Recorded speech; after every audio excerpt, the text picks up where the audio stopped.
AC Ingles presenta Into the Story, el podcast para aprender inglés con historias reales contadas por gente de todo el mundo.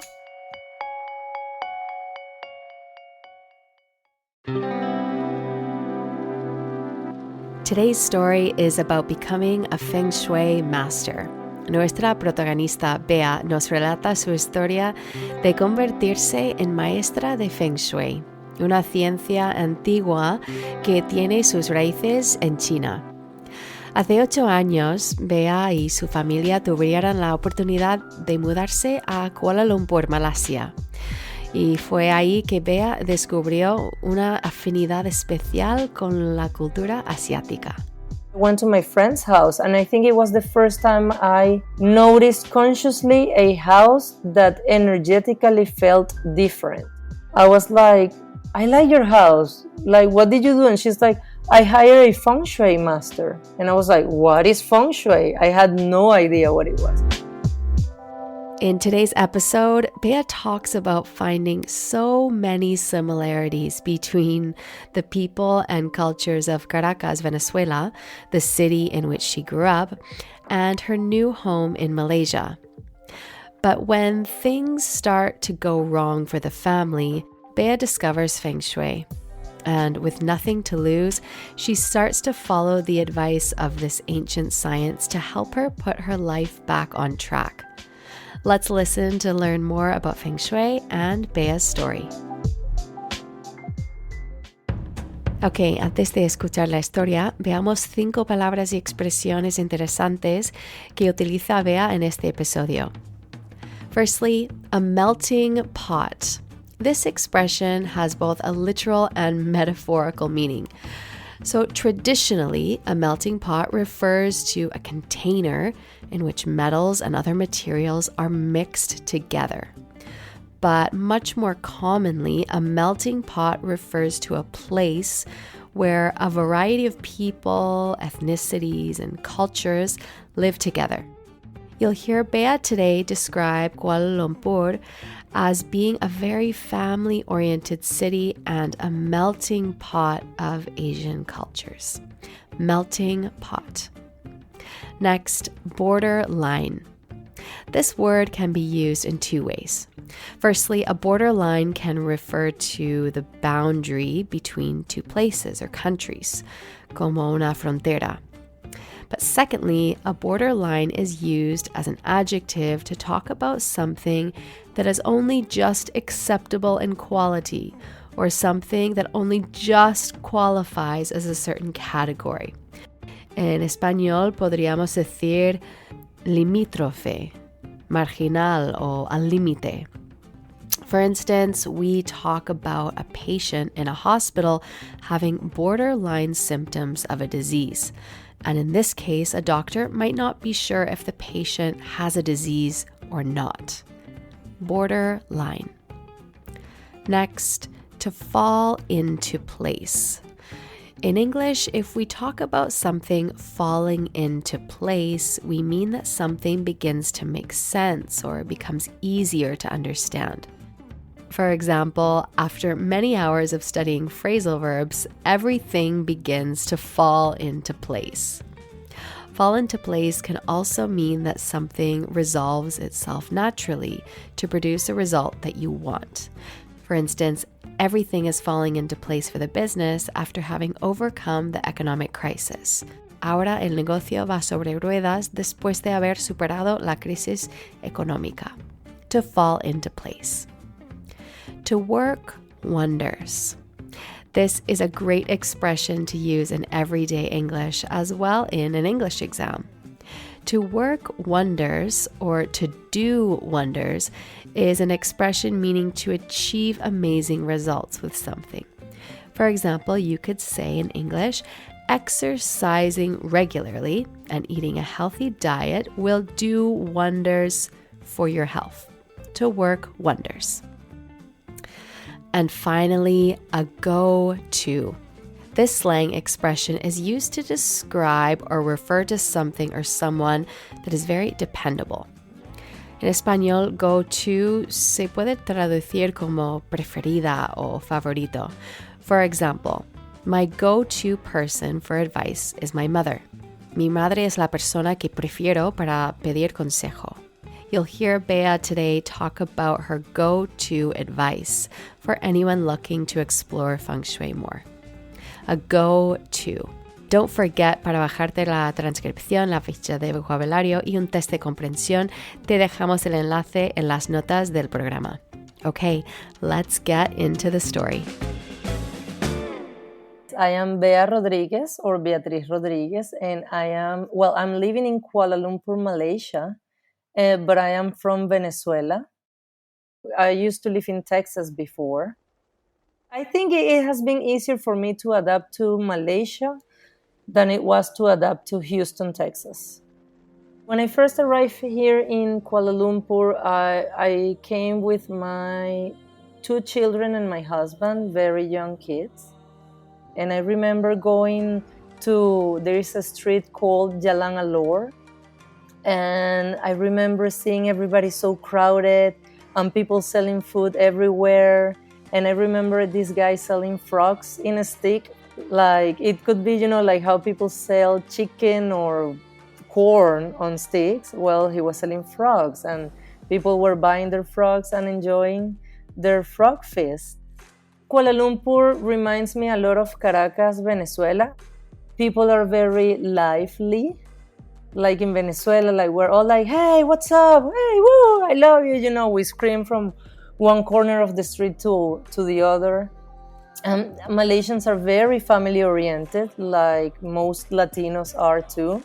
So I like that part of their familiarity and their celebrations, cultural celebrations, because here they celebrate Chinese New Year and Ramadan. It's such a nice melting pot. The more I get to know it, the more I like it, and the more I feel connected to it. Life was going great. Bea and her family settled into their new home in Kuala Lumpur, but then their luck turned. I started having health problems, and I was borderline to have a cancer in my esophagus because of the pretty bad acid reflux that I had. And I saw a lot of doctors here in Malaysia and doctors in Mexico because my family lives in Mexico City and also in Houston, Texas, and nobody could provide me a solution but pills that were making me sicker. At the same time, my husband's job was very unstable, and were going to be transferred back to Houston, and we didn't want it to go back yet because we have been here just for a short time. Bea was at a low point. Her health and family life were not where she would have liked them to be. She was open to asking for help and exploring something new. And suddenly it happened that I went to my friend's house, and I think it was the first time I noticed consciously a house that energetically felt different. It was smelling good, it was very organized, very clean, it was bright. I remember her apartment was very bright. And I was like, I feel good in here. Because sometimes you go to houses and you're like, what is going on here? I don't like it, but you cannot tell what it is. I feel that I've been always since little driven to these energy things. Ever since I was little, I've been reading about astrology and crystal energies. So me going through this whole chaos, I was like, I like your house. Like, what did you do? And she's like, I hired a Feng Shui master. And I was like, what is Feng Shui? I had no idea what it was. Because we hear about it in the West, but you never get to really study it or maybe know it unless you're very interested in it. If not, you ignore it. So I said, can you pass me the contact of this master that you hired? And then I told her my situation to the master. I mean, I'm having health issues. My husband's job is very unstable. My kids, I feel like it's not where I don't feel, it wasn't happy, the word, but I wasn't feeling nice. I wasn't feeling like harmonious. So she came to my house, and I remember she started talking about, oh, I see you have a lot of elements that we can use for your feng shui. And I was like, I don't know what she's talking about, but I like what she's talking about. Feng Shui is an ancient science that has been practiced for at least 6,000 years, and it originated in China. And it has to do with how the elements in your space have an impact in your energy and in your life, as well as in the energy and life of the people that live in the same space. And I desire to hire her, and believe it or not, we all are already doing feng shui in our life. The difference is that we do it consciously or unconsciously, because anyways we have elements in our houses, and when we place it properly according to the energies that we have in our house, it can work wonders for us. We started placing little things like coins, for instance, or putting up a plant, pretty simple things. And things started moving, and it was kind of easier for me to manifest what I wanted. That's what it does, feng shui. It helps whatever you want in life to fall into place, to help you manifest what you want in a conscious way.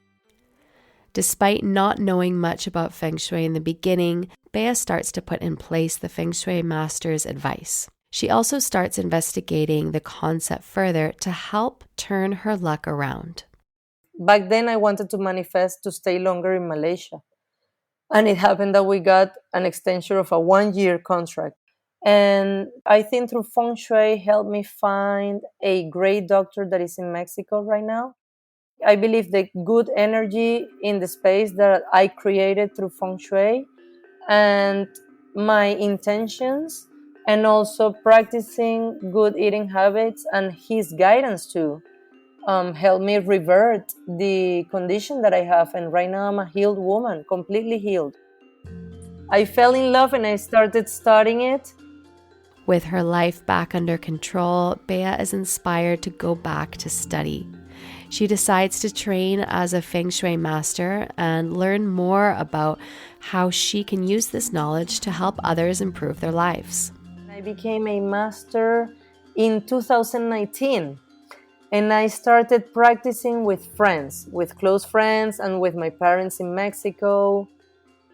And what I love about my skeptic clients, which the majority come to me because they don't believe in it. Like me, I was the same. I was in that place when I first started doing it. But they come to me because they have nothing else to lose. And they are like, let me just try it and see what happens.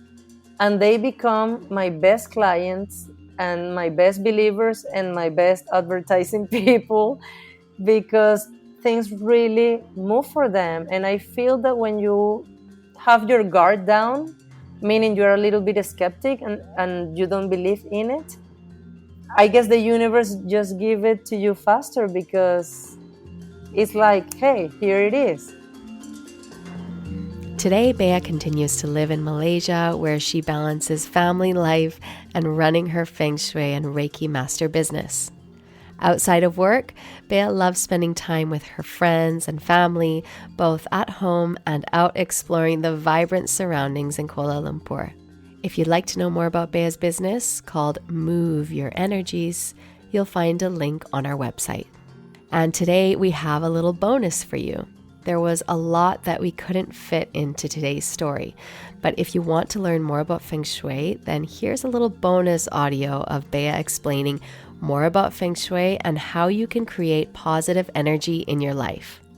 The majority of cultures practice Feng Shui, but they don't call it Feng Shui. For instance, in India, they call it Vastu Shastra, but it's Feng Shui. It's the same energy adjustment in spaces, but culturally, with a different name, culturally speaking. In Hawaii, they are a very strong culture, and they practice their own Feng Shui, like the Ho'oponopono. And same for Mexico. I would say Mexico has a pretty strong Feng Shui, but of course it comes from the Aztecs and the Mayans and all of these ancient knowledge from their ancestors. The universe is the most advanced technology that there is, and it will always know where to guide you. I always recommend, and my go-to is organize your house. Your home must be very organized. I always tell my clients that they have to imagine that a magazine, like a home decoration magazine, is coming, and the house that is better organized will earn $1 million. That's how you want your home, and that you're gonna have the pictures in this magazine and all this. Of course, we get to disorganize it every few months, so you can just do it, as a maintenance once every 3 months. But organization is a key. Also, to not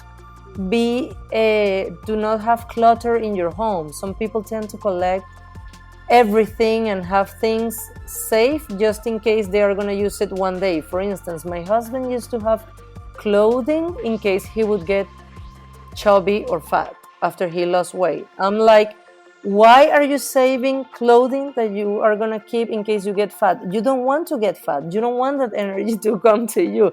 Not that it's bad, but if you had a goal of being fit, keep it fit. Have things that make you open your closet and see clothes that makes you feel good about yourself. Not that will make you feel like maybe I will earn 10 kilos next month. So have things in your home that will make you work towards that goal.